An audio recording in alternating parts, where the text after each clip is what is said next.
Pangalawang mga Kronika, Kapitulo 23. Ang paghihimagsik laban kay Reyna Atalia.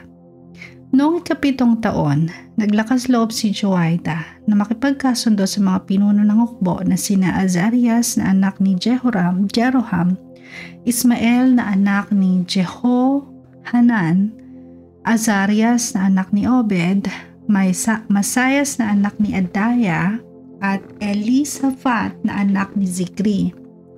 Mga pinuno sila ng mga pangkat na daan-daan. Nilibot nila ang buong Juda at tinipon sa Jerusalem ang lahat ng Levita mula sa mga lungsod at ang mga pinuno ng mga angkan ng Israel.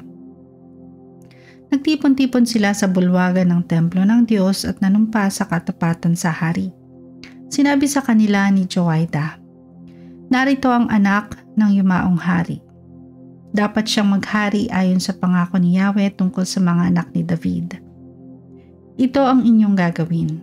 Ang ikatlong bahagi ng mga pari at levita na naglilingkod kung araw ng pamamahinga ay magbabantay sa mga pintuan, at ang isa pang ikatloy sa palasyo at ang natitirang ikatloy doon naman sa pintong saligan.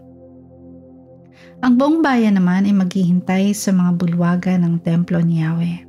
Walang papasok sa templo kundi ang mga pari at ang mga levitang naglilingkod.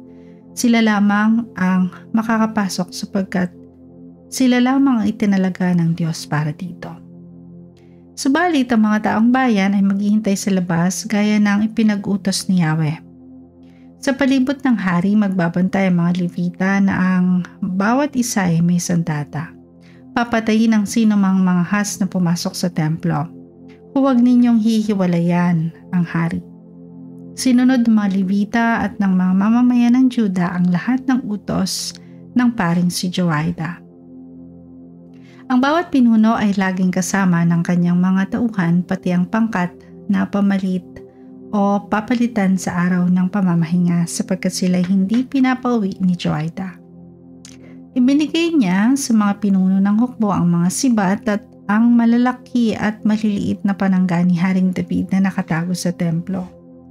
May sandata ang bawat isa at ang lahat ng nakabantay sa bawat sulok mula sa timog hanggang hilaga ng palasyo at sa palibot ng altar sa harapan ng templo.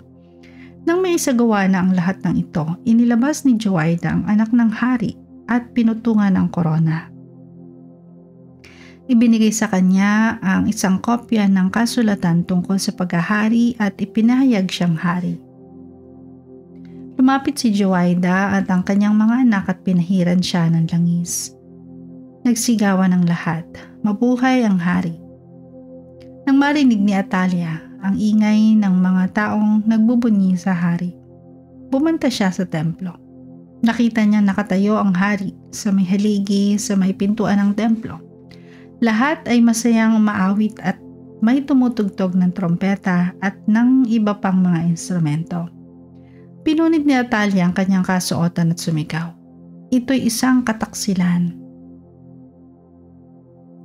Ilabas ang babaeng iyan," utos ni Joaida sa mga pinuno ng hukbo. "Patayin ang sino mang magtangkang magligtas sa kanya. Huwag ninyo siyang patayin sa loob ng templo ni Yahweh." Dinakip nila si Atalia at dinala sa palasyo sa may pintong daanan ng mga kabayo.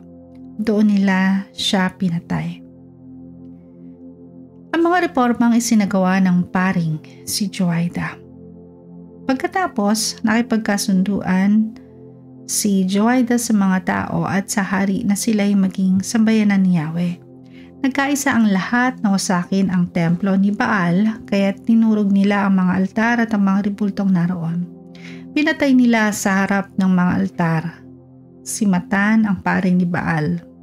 Naglagay si Joaida ng mga tagapagpantay sa templo sa ilalim ng pamamahala ng mga pari at ng mga levita na inilagay ni David sa tungkuling iyon. Sila ang mag-aalay ng mga handog na susunugin ayon sa nakasulat sa kautusan ni Moises. Sila rin ang mamamahala sa awitan at sa pagdiriwang ayon sa kaayusang ginawa ni David. Pinabantayan ni Joaida ang lahat ng pintuan ng templo para hindi makapasok ang sino mang itinuturing na marumi. Pagkatapos, tinawag niya ang mga pinuno ng bawat pangkat na daan-daan, ang mga pangunahing mamamayan, mga pinuno ng bayan at ang lahat ng mamamayan sa lupain. Inihatid nila ang hari mula sa templo patungo sa palasyo. Dumaan sila sa malaking pintuan at kanilang pinaupo sa trono ang hari. Nagdiwang ang lahat ng tao sa buong lupain. Naging tahimik ang lungsod nang mapatay si Atalia.